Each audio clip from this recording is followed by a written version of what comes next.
نبی پاک صلی اللہ تعالی علیہ وسلم کے بہت سارے صحابہ بڑی شانوں والے، ایک صحابی کا ہم آج ذکر کرنے جا رہے ہیں جن کا نام ہے حضرت ابو ذر غفاری رضی اللہ تعالی۔ ہمارے صوفیاء تصوف میں ایک جملہ بولتے ہیں کہ تیرا تو فقر ابو ذر ہے، یعنی جن کو صحیح درویش کہتے ہیں نا، صحیح درویش۔ مولا علی شیر خدا رضی اللہ تعالیٰ عنہ فرمایا کرتے دو ہی تو بندے ہیں جو رب کے رستے میں کسی شے کی پرواہ نہیں کرتے۔ حضور کون سے؟ فرمایا ابو ذر غفاری ہے اور دوسرے علی المرتضیٰ ہے۔ مولا علی فرمایا کرتے یہ نا مسلمانوں میں سے چوتھے یا پانچویں مسلمان ہیں۔ شروع سے ایک سلیم الطبع آدمی، کچھ لوگ طبعاً بڑے نفیس ہوتے ہیں، طبعاً ہی اللہ کی طرف سے شروع سے ہی۔ ان کا جو قبیلہ تھا بنو غفار وہ راہزنی کرتا تھا، لوگوں کو لوٹ لیتا تھا۔ شروع میں یہ کام کیا، لیکن جب کچھ لوگوں کی چیخیں کانوں میں گئیں تو چھوڑ دیا، فرمایا نہیں یار طبیعت نہیں مانتی۔ اور نبی پاک کا کلمہ پڑھنے سے پہلے ہی بتوں کی پوجا چھوڑ کے رب کی عبادت شروع کر دی۔ لوگ پوچھا کرتے تھے آپ عبادت تو کرتے تھے پر منہ کدھر کرتے تھے؟ فرماتے تھے جدھر وہ کرا لیتا تھا کر لیتے تھے۔ کسی نے انہیں بتایا کہ مکے میں ایک شخص ہیں جنہوں نے اعلان نبوت کیا ہے، آپ کی طرح کی باتیں کرتے ہیں۔ انہوں نے اپنے بھائی کو بھیجا، ان کا نام انیس تھا، پتہ کر کے واپس آئے، بھائی کہنے لگے ابو ذر، ان کا نام جندب ہے، اصل میں ذر ان کے بیٹے کا نام ہے اور کنیت سے زیادہ معروف ہیں، ابو ذر غفاری کہلاتے ہیں۔ فرماتے ہیں کہ بھائی نے آ کے بتایا کہ وہ نیکی کا حکم دیتے ہیں، برے کاموں سے منع کرتے ہیں، صلہ رحمی کا پیغام دیتے ہیں، لیکن لوگ سارے مخالف ہیں۔ یہ چیز بھی بڑی کاؤنٹ ہوتی ہے، اسے نہ کاؤنٹ کیا کریں۔ لوگوں کی ترجیحات بدلتی ہیں، صبح کچھ، دوپہر کچھ، شام کچھ، اسے نہ کاؤنٹ کریں۔ انہوں نے اس بات کو کاؤنٹ کر کے بتایا کہ لوگ ان کے جو ہیں نا وہ مخالف ہیں سارے۔ تو حضرت ابو ذر غفاری کہنے لگے مجھے تسلی نہیں ہوئی، میں خود جا کے پتہ کروں گا۔ کہتے ہیں مکہ شریف آیا تو کسی ایسے آدمی سے پوچھ بیٹھا، میں تو کچھ اور سمجھا تھا، وہ کچھ اور نکلا۔ مکے والوں نے بڑا مارا۔ مکے پہنچ کے پہلی جو چیز ملی وہ مار کھانے کی تھی۔ اب میں ڈرتے کسی سے پوچھتا ہی نہ، بھوک بھی بڑی تھی، رہنے کو جگہ نہیں تھی، حرم شریف میں لیٹا رہتا تھا۔ میرے نصیب دیکھو، مجھے ایک شخص نے نہ آ کے ہلایا، کہنے لگے اگر مناسب سمجھیں تو میں آپ کو دیکھ رہا ہوں کافی دیر سے، آپ کوئی پردیسی ہیں، آپ کا اپنا مہمان نہ بنا لوں؟ تو میں نے کہا آپ کا کیا نام ہے؟ کہنے لگے میرا نام ہے علی ابن ابی طالب۔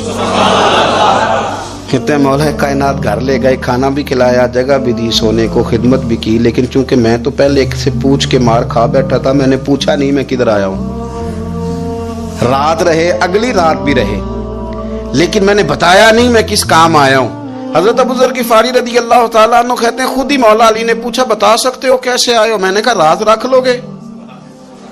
فرمایا بڑا کشادہ سینہ دیا رب نے مجھے، تو بات تو کر۔ کہنے لگے یار میں تو محمد مصطفیٰ کی زیارت کرنے آیا صلی اللہ تعالی علیہ وسلم۔ یہ بے نیاز لوگوں میں سے ہیں حضرت سیدنا ابو ذر غفاری۔ میں حضور کی زیارت کے لیے، حضرت علی کہنے لگے سویرے لے چلوں گا۔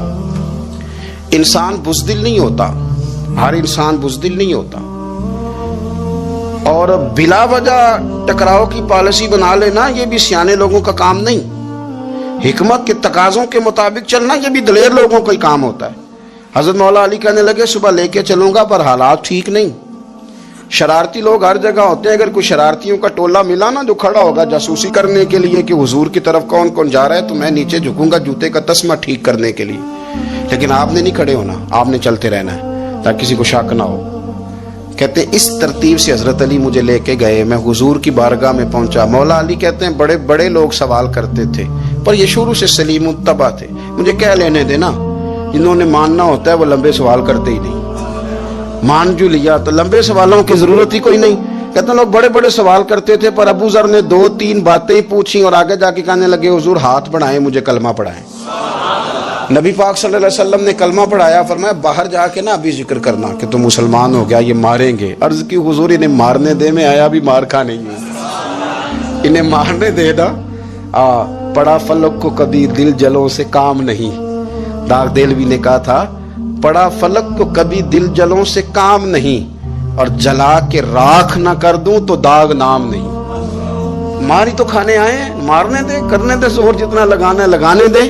باہر جا کے اعلان کیا، مکے والوں نے مارا، اتنا مارا کہ بے ہوش ہو گئے۔ پھر کسی نے بتایا کہ تم نے گزرنا بھی ہے ان کے علاقے سے، بنو غفار سے، پھر ان کا پتہ بھی ہے یہ لوگ بڑے سخت ہیں، پھر چھوڑا۔ تبن بڑے جلالی تھے، زاہد مزاج تھے، فرماتے تھے کہ جو تمہاری ضرورت سے زیادہ ہے وہ سارا صدقہ کرو۔ کنز کے معاملے میں ان کا رویہ یہ تھا، صرف حضرت صدیق اکبر کو کچھ نہیں کہا انہوں نے، باقی حضرت عمر جیسے آدمی کو بھی کھڑا کر کے کہہ لیتے تھے یہ مال کیوں رکھا ہوا ہے خزانے میں، بانٹتے کیوں نہیں سارا؟ اور جناب عثمان غنی رضی اللہ تعالیٰ عنہ کے ساتھ تو باقاعدہ کئی دفعہ اس موضوع پر گفتگو کی۔ وہ کہتے تھے کہ جب اللہ کہتا ہے قرآن میں کہ مال دولت جمع نہیں کرنی، تو وہ جو لوگ تھے وہ بھی بڑی شانوں والے تھے، وہ کہتے تھے کہ اللہ نے جب زکوٰۃ فرض کی تو مال جمع ہوتا ہے تو زکوٰۃ فرض ہوتی ہے نا، جب فطرانے کا کہا تو مال ہوتا ہے تو فطرانہ آتا ہے نا، تو آپ جو کہہ رہے ہیں وہ ٹھیک ہے پر آپ اعلیٰ بات کر رہے ہیں تقوی کی، سارا بانٹو۔ تو حضرت ابو ذر غفاری کہتے تھے چلو ٹھیک ہے تمہاری بھی بات مان لیتا ہوں، پر یہ بتاؤ مدینے والے کا اپنا طریقہ کیا ہے؟ کہ بھئی حضور کا طریقہ تو وہی ہے جو آپ بتا رہے ہیں۔ تو فرمانے لگے پھر اس رستے نہ چلیں جو رستہ مدینے والے رسول کا ہے۔ اور حضور سے، نبی پاک سے عشق کرتے بڑا کھل کے۔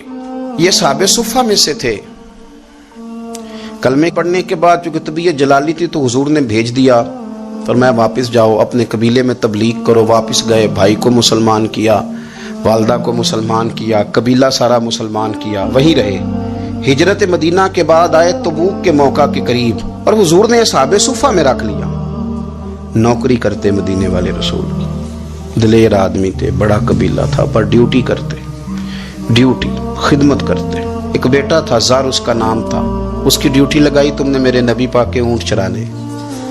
ڈاکو آئے تو صاحبزادہ اونٹوں کی، اونٹنیوں کی حفاظت کرتے شہید ہو گیا۔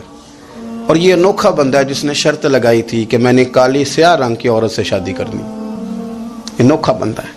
ایک بیٹی تھی، ایک بیٹا، بیٹا شہید ہو گیا، بیوی سے کہا تم نے نبی پاک کے گھر میں خدمت کرنی ہے، حضور کے گھر والوں، اور میں نبی پاک کی نوکری کروں گا۔ حضور کی خدمت کرتے، ہر وقت خدمت میں رہتے۔ اور حضور جب آتے نا، صحابہ صفہ میں یہ شامل تھے جو لوگ دین سیکھتے، حضور جب آتے تو سب سے پہلے آ کے حضرت ابو ذر غفاری کا پوچھتے، بلائیں، اور جب بات کرتے حضور تو بار بار ان کو مخاطب کر کے بات کرتے۔ حضرت ابو ذر غفاری رضی اللہ تعالیٰ عنہ کا نبی پاک سے اتنا پیار کہ ہماری بھی مشکل حل کر دی۔ ابو داؤد شریف میں موجود ہے، ایک دن کہنے لگے یا رسول اللہ صلی اللہ علیہ وسلم، اگر کوئی بندہ کسی سے پیار بڑا ہی کرے پر اس جیسے عمل نہ کر سکے، کوشش کرے کرنا، لوگ ہمیں کہتے ہیں نا جی پیار بڑا، عمل بھی تو کرو نا، بھی کرنا چاہیے، پر انسان ہے نا، غلطی بھی تو ہو ہی جاتی ہے۔ اب ہم عمل نہیں کر سکتے تو تم ہمیں پیار بھی نہیں کرنے دو گے، مہربانی کرو پیار تو کرنے دو نا۔ حضرت ابو ذر غفاری نے کہا، ابو داؤد شریف میں موجود ہے، یا رسول اللہ صلی اللہ تعالی علیہ وآلہ وسلم، حضور پیار بڑا کرے پر ان جیسے عمل نہ کرے تو حکم کیا ہے؟ تو حضور نے فرمایا پیار سچا کرے، اللہ قیامت کے دن جس سے محبت کرے گا نا اس کے ساتھ ہی دونوں کو اکٹھا فرما دے گا۔ تو حضرت ابو ذر نے فوراً کہا، حضور پھر مجھے آپ سے بھی بڑا پیار ہے، رب سے بھی بڑا پیار ہے۔ فرمایا فکر نہ کرنا، جنت میں اکٹھے ہی جائیں گے۔ اتنی محبت رسول پاک کی ذات کے ساتھ، حضور کی نوکری کرنا۔ ایک دن خدمت کرتے کرتے سو گئے، حضور مسجد میں آئے پتہ کرنے کہ ابو ذر آرام کر رہا ہے۔ یہ بھی مزہ ہوتا ہے، خیال رکھنا اپنے درویشوں کا، کیا کھایا کیا پیا، کہاں سوئے۔ حضور رات کو آئے، یہ سوئے ہوئے تھے، فرماتے ہیں حضور نے میرا انگوٹھا ہلایا، میں اٹھ کے بیٹھ گیا، حضور بھی میرے پاس بیٹھ گئے۔ اور میں ابو ذر بڑا پیار کرتے ہو، سونے آپ کو پتہ ہی ہے۔ کہا یار تو بڑی نوکری کرتا ہے، ایک دن وہ بھی آئے گا جس دن تجھے میری مسجد اور میرے شہر سے جانا پڑے گا، پھر کیا کرو گے؟ تو عرض کی حضور کسی کی طاقت ہے مجھے آپ کے شہر سے نکالے؟ میں تلوار نکال لوں گا۔ نبی پاک نے فرمایا تلوار نہ نکالنا، جہاں تمہیں بھیجا جائے چپ کر کے چلے جانا۔ حضور کب تک؟ فرمایا جب تک اللہ تیری اور میری ملاقات نہیں کرا دیتا، یعنی وصال تک۔ یہ واحد شخص ہیں کہ حضور کے وصال ظاہری کا وقت آ گیا تو فرمایا کوئی میرے ابو ذر کو بلاؤ۔ جب یہ آئے تو حضور لیٹے ہوئے تھے، یہ جھکے نبی پاک کی طرف، حضور میں حاضر ہوں، تو حضور نے پکڑ کے سینے کے ساتھ لگا لیا۔ میرے رسول پاک صلی اللہ علیہ وسلم کی خدمت میں ایک دفعہ عرض کرنے لگے، حضور مجھے صوبے کا گورنر بنا دیں۔ تو تو نبی پاک نے فرمایا ابو ذر میں عہدے پسند نہیں کرتا تو تمہیں بھی میں کہتا ہوں عہدہ نہ لینا، تمہیں بھی کہتا ہوں عہدہ نہ لینا۔ فرمایا ابو ذر میں جو چیز اپنے لیے پسند کروں گا تمہیں بھی اسی کا مشورہ دوں گا، تم بندے اچھے ہو پر یہ کام تمہارے بس کا نہیں ہے۔ بڑے زاہد آدمی میرے رسول کریم صلی اللہ تعالی علیہ وآلہ وسلم نے ان کے بارے میں فرمایا جس طرح نبیوں میں حضرت عیسیٰ علیہ السلام ہوئے، حضرت عیسیٰ دیکھیں نا، انبیاء میں اللہ تعالیٰ نے ہر قسم کی عظمت نبیوں کو دی۔ جناب سلیمان علیہ السلام کا تو تخت بھی ہوا میں اڑتا تھا، جن تک تابع دار تھے، اور نبیوں میں حضرت عیسیٰ بھی ہیں جن کے پاس گھر بھی کوئی نہیں، شادی بھی کوئی نہیں کی، اینٹ سرانے رکھ کے تکیہ بناتے، ایک ان کے پاس کنگھی تھی اور ایک پیالہ تھا۔ دیکھیں جو بندہ نیک ہو نا وہ بھی نیک ہیں، اللہ کے نبی ہیں۔ آپ اپنا تقوی مسلط نہیں کریں گے، جو وہ کر رہے ہیں وہ بھی مخلص ہو کے کر رہے ہیں۔ حکومتیں جو چلانی ہیں تو وہ کس نے چلانی ہے؟ اگر نیک بندے نہیں آئیں گے تو غلط لوگ آئیں گے، قوموں پہ ظلم کریں، وہ بھی اپنی جگہ ٹھیک ہے، لیکن یہ جو کر رہے ہیں یہ بات بھی اپنی جگہ بالکل ٹھیک ہے۔ ہم پتہ کیا کرتے ہیں، ہم چیزوں کو مسلط کرتے ہیں، ایک دوسرے پر مسلط نہیں کریں چیزوں کو۔ آپ جو کر سکتے ہیں، جو رستہ آپ کو صحیح لگتا ہے اختیار کر لیں، یہی تو ہمارے دین کا حسن ہے کہ سارے رستے واضح کر کے ہمیں دکھاتا ہے۔ حضرت عیسیٰ علیہ السلام نے ایک دن دیکھا کہ ایک بندہ نا انگلیوں کے ساتھ اپنے بال سیدھے کر رہا ہے، تو آپ نے فرمایا یار کنگھی کے بغیر بھی کام چل سکتا ہے، کنگھی بھی خیرات کر دی۔ دیکھا ایک بندہ ہاتھ کا تکیہ بنا کے لیٹا ہے، تو فرمایا اینٹ بھی دے دو، کسی کے کام آ جائے گی۔ ایک دن دیکھا کہ ایک بندہ نا یوں چلو میں پانی پی رہا ہے، فرمایا پیالہ بھی رہنے دو، اس کے بغیر بھی کام چل ہی جاتا ہے۔ جناب عیسیٰ کا یہ زہد تھا۔ میرے نبی پاک علیہ السلام نے فرمایا جس نے جناب عیسیٰ کا زہد دیکھنا ہو وہ میرے ابو ذر غفاری کو دیکھے، ان کو دیکھے، یہ دنیا میں جناب عیسیٰ کے زہد کے مطابق چلتے پھرتے ہیں۔ ساری زندگی دولت کو، مال کو پسند نہیں کیا۔ جہاں رہتے تھے ایک گورنر صاحب نے 300 دینار تحفے میں بھیجے، تو ایک ہوتا ہے نا بندہ کہتا نہیں نہیں ضرورت نہیں، اور حضور سید عالم صلی اللہ علیہ وسلم نے حضرت عمر سے فرمایا تھا جو خود بخود آ جائے وہ قبول کر لو، اللہ کی طرف سے۔ لیکن ان کا رنگ فقیری والا تھا اور تھوڑا انوکھا تھا۔ 300 دینار آئے تو فرمانے لگے اسے جا کے کہو تمہیں کوئی اور بندہ نہیں ملا دھوکہ دینے کے لیے، میرے گھر ہی مال بھیج دیا ہے۔ فرمانے لگے میرے پاس گدھا ہے سواری کرنے کے لیے، میرے پاس بکریاں ہیں دودھ پینے کے لیے، میرے پاس ایک چادر اضافی ہے سامان میں سے، میں تو ڈرتا ہوں کہ رب کہیں اس چادر کے بارے میں سوال نہ پوچھ لے، اور تم ہو کہ میرے پاس یہ لے کے آئے ہو۔ حضرت عثمان غنی کے پاس جا کے کہا کرتے کتنا لوگوں کے پاس پیسہ آ گیا ہے، ہر بندے کے گھر میں مال ہے، یہ کیا ہو رہا ہے، لوگوں سے کیا خرچ کرے غریبوں پہ۔ عثمان غنی فرمانے لگے تمہیں تو خوش ہونا چاہیے کہ میرے دور میں لوگ خوشحال ہو گئے۔ آپ فرمانے لگے نہیں، وہ والا رنگ زیادہ بہتر ہے جو مدینے والے نے اختیار فرمایا ہے، کیونکہ کچا رنگ للاری والا چڑھدا تے لیندا رہندا عشق تیرے دا رنگ محمد، جدوں چڑھ جائے پھر نہیں لیندے۔ آپ کی طبیعت کے اندر دولت سے بیزاری، حضرت ابو درداء، حضرت ابو موسیٰ اشعری، حضرت ابو ہریرہ رضی اللہ تعالیٰ عنہ، یہ سمجھ لیں ان کے کلاس فیلو تھے، ان کے ساتھ پڑھا تھا انہوں نے۔ حضرت ابو ذر غفاری ان پر بھی جلال کرتے ہیں۔ آپ یقین کریں کہ طبیعت نا ایسے کیف میں آ گئی ان کو پڑھ کے،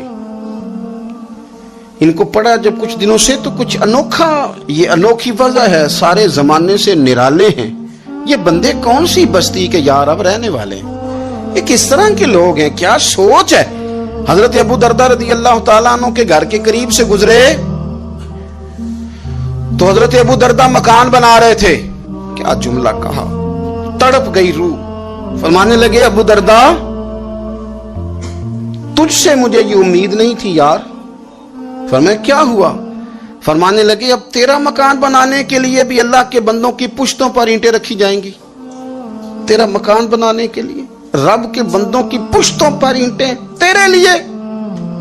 حضرت ابو درداء نے گردن جھکا لی، فرمایا یار جہاں تو ہے نا تو بالکل ہی ٹھیک کہتا ہے۔ کیوں؟ میرے نبی پاک صلی اللہ علیہ وسلم نے فرمایا اس زمین کے اوپر اور آسمان کے نیچے ابو ذر غفاری سے سچا بندہ کوئی نہیں، ان سے زیادہ سچا کوئی نہیں۔ فرمایا تو ٹھیک کہتا ہے یار، صحیح کہتا ہے۔ حضرت ابو موسیٰ اشعری رضی اللہ تعالیٰ عنہ کو گورنر بنا دیا گیا عراق کا۔ اب حضرت ابو موسیٰ اشعری صحابہ میں ایک بڑے جلیل القدر صحابی ہیں، اور ان کی عظمتیں، رفتیں، بلندیاں کیا کہنا. بڑی گہری دوستی تھی. لیکن جب وہ گورنر بن گئے نا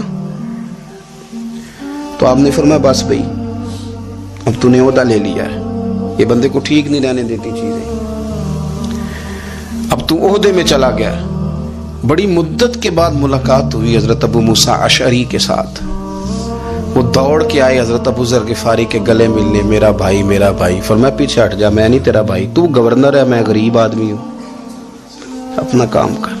پھر دوڑ کے آئے، فرمایا ابو ذر تو میرا بھائی ہے یار، اکٹھے پڑھتے تھے حضور. فرمایا نہیں جا تو نہیں میرا. پھر آئے. جانتے تھے نا یہ سچا بندہ ہے، یہ سچا بندہ ہے، یہ تقریروں والا نہیں، صرف وعظوں والا نہیں، اس کے اندر بھی بڑی سچائی ہے. قریب آئے، آ کے کہا یار تو میرا بھائی ہے، میرے سینے لاگ. فرمانے لگے تو تیسری بار آیا ہے، مومن ہے، میں منہ نہیں موڑ سکتا، پر پہلے مجھے بتا گورنر بننے کے بعد تو نے مکان کتنے بنائے، باغ کتنے لگائے، چکیاں کتنی لگائیں، کتنے تو نے چیزیں بنائی ہیں، پہلے بتا. تو ابو موسیٰ اشعری نے ان کا ہاتھ پکڑا، رونے لگے، کہنے لگے جس محبوب سے تو نے تربیت لی ہے میں بھی انہی کا نوکر ہوں. جن کپڑوں میں میں عراق گیا تھا میرے ہاتھ بھی وہی ہیں. یار کیا بات کرتا ہے تو، میرے وہی ہیں. مجھے بتا اگر یہ عہدے خدمت کے ہم نہیں لیں گے تو پھر کیا ظالموں کو دیں گے، غیروں کو دیں گے؟ نہ کر، کچھ نہیں بنایا. حضرت سیدنا ابو موسیٰ اشعری رضی اللہ تعالیٰ عنہ روئے، اور جب کہا نا کوئی شے نہیں میرے پاس، تو فرمایا اچھا چل آ جا، پھر سینے لگ جا، تو واقعی میرا بھائی ہے. پھر حضرت ابو ذر غفاری نے محبت فرمائی. وہ درویشی، وہ فقیری، وہ سادگی، وہ نورانیت، وہ دل کے ساتھ اندر. ہمارے تو بہت سارے لوگ ہیں جو کہتے ہو کہاں لے جانا ہے مال، کیا ضرورت ہے مال کی، ہر وقت مال کی مخالفت کرتے ہیں، لیکن دل ان کا کہتا ہے کہ آئے صحیح، کسی طریقے سے پہنچے صحیح. حضور نے فرمایا بعض لوگوں کی زبانیں شہد سے زیادہ میٹھی، دل بھیڑیے سے زیادہ خطرناک. اوپر سے کہہ کچھ رہے ہیں، اندر حالات کچھ اور ہیں. لیکن حضرت ابو ذر غفاری رضی اللہ تعالیٰ عنہ دوری دولت سے، آپ فرماتے کیوں ہے لوگوں کے پاس مال، کس لیے اتنا مال جمع کیا ہے؟ کیا ساری غریبی ختم ہو گئی ہے، غربت مٹ گئی ہے ساری؟ کیوں لوگ مال بناتے ہیں؟ ایک اور آپ کی کلاس فیلو تھے جو بصرے کے گورنر بنے، عبداللہ بن عامر رضی اللہ تعالیٰ. ایک صاحب سے ملاقات ہوئی، جناب نافع تائی ان کا نام تھا. تو ابو ذر غفاری سے وہ بڑے شوق سے ملنے آئے، حضور کے صحابی سمجھ کر کے. فرمایا کہاں کے رہنے والے ہو؟ کہا میں تو بصرے کا رہنے والا ہوں. فرمایا وہاں میرے ایک کلاس فیلو ہیں عبداللہ بن عامر. کہا وہ تو آج کل گورنر ہیں. فرمایا میرا ایک پیغام دے دو گے اس کو جا کے؟ کہا حضور دے دوں گا. فرمایا اس سے جا کے کہنا تو گورنر بن کے بھی زندہ ہی ہے، اور میں پانی کا پیالہ پیتا ہوں، کھجور کھاتا ہوں اور رب کی عبادت کرتا ہوں، میں بھی تو زندہ ہی ہوں نا، تو بھی زندہ ہی ہے، اس سے آگے کچھ نہیں ہے. اور میں کھجور کھاتا ہوں، پانی کا پیالہ پیتا ہوں، میں بھی تو زندہ ہوں نا. اللہ اکبر. نافع تائی کہتے ہیں اس پیغام کی سمجھ نہیں آئی، لیکن میں لے کے گیا. عبداللہ بن عامر سے میری ملاقات ہوئی تو میں نے کہا جی ایک پیغام دینا ہے، تو انہوں نے کوئی توجہ نہیں کی. جب میں نے بتایا نا کہ حضرت ابو ذر غفاری کا پیغام ہے تو ان دونوں آنکھیں کھول دی. کہنے لگے جلدی بتاؤ انہوں نے کیا کہا ہے. فقر اور درویشی کے رستے پہ چلنے والوں کے امام سیدنا ابو ذر غفاری نے کیا کہا ہے. تو کہتے ہیں مجھے پاس بٹھا لیا، شفقت فرمائی. کہنے لگے اب بتاؤ انہوں نے کیا کہا ہے. تو عرض کرنے لگے انہوں نے کہا ہے کہ تو گورنر ہے، تو بھی زندہ ہے، اور میں کھجور کھاتا ہوں، پانی پیتا ہوں، رب کو یاد کرتا ہوں، میں بھی تو زندہ ہی ہوں نا. کہنے لگے ایک دفعہ پھر کہا انہوں نے کہا تھا کہ میں کھجور کھاتا ہوں، پانی پیتا ہوں، عبادت کرتا ہوں، میں بھی تو زندہ. کہا ایک دفعہ پھر کہتے ہیں تیسری دفعہ کہا تو وہ اتنا روئے کہ انہوں نے چادر میں منہ چھپا لیا. کہنے لگے یار وہ ٹھیک ہی کہتا ہے، وہ صحیح کہتا ہے. اتنا مال، اتنے عہدے، اتنی چیزیں، اتنا کچھ جمع کر کے رکھا ہے، ان کا حساب دینا، ان چیزوں کی اللہ کے حضور کیا عذر پیش کریں گے، کس طرح رب کی بارگاہ میں بتائیں گے کیا وجہ تھی، کن چکروں میں ہم نے زندگی گزار دی. سیدنا ابو ذر غفاری رضی اللہ تعالیٰ عنہ نے اپنی حیات مبارکہ ساری کی ساری فرماتے تھے کہ ہم نہیں عمل کریں گے تو کون کرے گا. وہ خاص سادگی، وہ خاص. اور پتہ میرے نبی پاک نے کیا فرمایا؟ فرمایا مجھے میرے رب نے حکم دیا ہے کہ میں 4 لوگوں سے پیار کروں. اللہ اکبر. کاش کبھی آپ اس حدیث کے جملوں کو سمجھیں. او یار اللہ نے حکم دیا ہے محبوب پیار کرے. حضور کس سے؟ تو پہلے 3 مرتبہ نبی پاک نے ایک ہی شخص کا نام لیا. فرمایا علی سے، علی سے، علی سے. پھر فرمایا ابو ذر غفاری سے. پھر فرمایا جناب مقداد سے. پھر فرمایا سلمان فارسی سے. رب نے مجھے کہا ان سے پیار کرو. حضرت